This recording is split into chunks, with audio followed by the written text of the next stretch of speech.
We've got our 14 Silverado in the shop today. It's got to go in for a state inspection this week. So we're just going to check all the bulbs and just replace anything that needs to be replaced. What we found so far is 2 license plate lights. Both of them are burnt out. So we just came back from AutoZone with a set of those.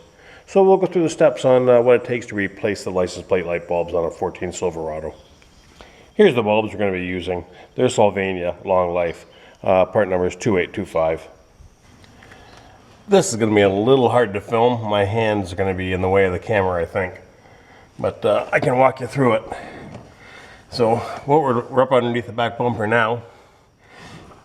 And you can see where the light is. It just plugs in right here. All you do is you give this a turn.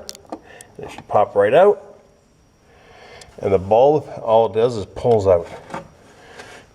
And that's it. Forget the old one out.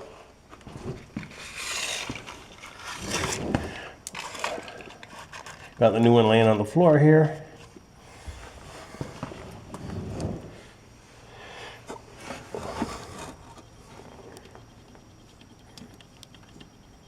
Just push the new one in, put it back in, give it a twist. And that's it. Now we'll just check to see if it works. Well, it works. That was a pretty simple repair. No use paying somebody else to do something as simple as that when we can do it ourselves.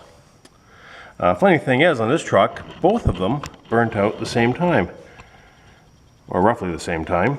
So now we have to go do the other side, which is just the same, so we won't bother filming that. Anyways, if you found this video helpful, hit the like button and consider subscribing to my channel. I've got a few more videos of us working on this truck, and I always appreciate new subscribers. Anyways, thanks for watching.